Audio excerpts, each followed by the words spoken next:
யாருங்க இது? இது வந்து புறநானூற்று படைங்க. இது புறநானூற்று படை. இது புறமுதுகு காட்டுற வேலையே இந்த அதிமுக படைக்கு கிடையாது. வீரங்கொண்டு எதிர்க்கின்ற படை இது. அதனால அவருக்கு வேணா அப்பப்போ பாத்தீங்கன்னா பிஜேபி ஒரு காலத்துல கடுமையா விமர்சனம் பண்ணாரு. என்னன்னா திட்டினாரு பிஜேபிய. போட்டு பாருங்க, ரீவைண்ட் பண்ணி பாருங்க. என்னென்ன திட்டினாரு. இப்ப போய் பிஜேபி காலையிலே போய் விழுந்திருக்காரு, சரண்டர் ஆயிருக்காரு. அப்போ யாரு இது யாரு வந்து புறமுது காட்டினது? நாங்களா புறமுது காட்டினா? சொல்லுங்க.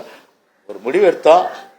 நேற்றைக்கு இல்லை, இன்றைக்கு இல்லை, நாளைக்கு இல்லை. அதுல உறுதியா இருக்கும் இல்லையா? அது நாங்க என்னைக்கு புறமுதுகு காட்டுற அந்த வேலையே கிடையாது. ஒரு ஜாதியுடைய கட்டுப்பாட்டுல வந்து அதிமுக மாதிரி தெரியுது அப்படின்ட்டு இது எப்படி? ஏன்னா நீங்க எல்லாமே இருக்கிறீங்க, எப்படி இதை பாக்குறீங்க? அதாவதுங்க, இப்போ உங்களுக்கு வந்து அம்மா வந்து ஒரு முடிவெடுத்து தெரியும் உங்களுக்கு.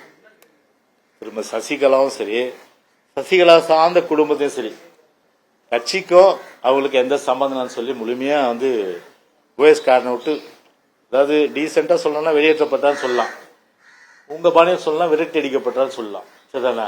ரெண்டு விஷயம். அப்படி வெளியேற்றப்பட்டவர்கள் அப்புறம் சசிகலா திரும்ப சசிகலா லெட்டர் கொடுத்தனால சேர்த்தாங்க. அவங்களை ஒருத்தர் தான் சேர்த்தாங்க, அது இல்லையா? அதன் பிறகு வந்துட்டு என்னாச்சு? 2021 தேர்தலுக்கு முன்பு திருமதி சசிகலா என்ன சொன்னாங்க? அரசியல் ஒதுங்கிடுறேன் அப்படின்னு சொன்னாங்களா இல்லையா? ஒதுங்கிறேன்னு சொன்னாங்க. எனக்கு அரசியலுக்கும் சம்பந்தம் இல்லை. அதான் புதுசாக சொன்னாரு. அவங்களுக்கு அரசியலுக்கு அதிமுக என்ன சம்பந்தம் இருக்கு? ஒரு சம்பந்தம் இல்லை. அவங்க அதிமுக உறுப்பினரும் கிடையாது, அதிமுக கிடையாது, சம்பந்தம் இல்லை. அவங்க நான் என்ட்ரி ஆயிட்டேன்றாங்க. உங்களுக்கு தான் எக்ஸிட் கொடுத்தாச்சா, அப்புறம் எப்படி என்ட்ரி ஆக முடியும்? ஆக முடியாதது. தொண்டர்களால மக்கள் வந்து ஏத்துக்காத ஒரு சூழ்நிலையில எப்படி வந்து பாத்தீங்கன்னா வந்து மக்கள் தொண்டர்கள் ஏத்துப்பாங்க? அதனால அவங்களுக்கும் கட்சிக்கு எந்த சம்பந்தமும் இல்லை.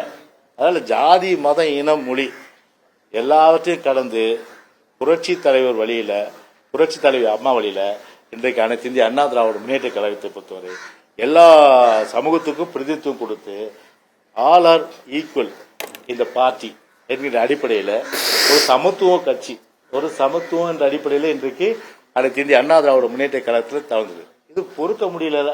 அதனால இந்த ஒரு துவேஷம், அதாவது என்னதுன்னா ஒரு ஒரு மலிவான அந்த பிரச்சாரத்தை இன்னைக்கு வந்து கையில் எடுத்திருக்காங்க. அது வந்து கண்டிப்பா வந்து எடுபட போறது கிடையாது. ஓபிஎஸ் வந்து 4 அணிகளும் இணையன்னு சொல்லிட்டு 2 முறை வந்து கடிதம் வெளியிட்டிருக்காரு. தொடர்ந்து வந்து தனித்தனியா இருக்குது அதிமுக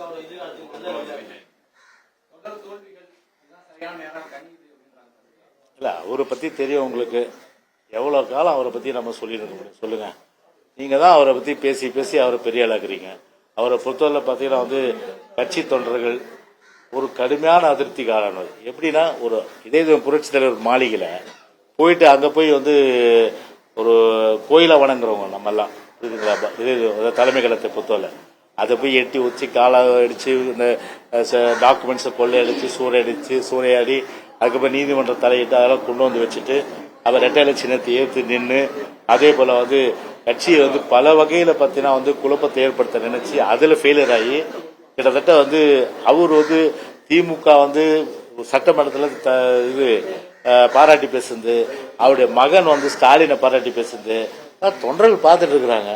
அப்படி இருக்கும்போது அப்பப்போ வந்து நீங்க சொன்னா ஏத்துப்பானா மக்கள் தொண்டரும் ஒன்னே ஏத்துக்க வேணாம். மக்கள் தெரியும், தெளிவா தெரியும் யாரு நிலையா இருக்கா, யார் அப்பப்போ மாறுறாங்க தெரியும். அதனால ஒரு குழப்பவாதியும் ஒரு சந்தர்ப்பவாதிகள், அதே போன்று ஒரு சுயநலவாதிகள், அது நான் வந்து அவரை சொல்ற நினைக்காதீங்க. ஆனா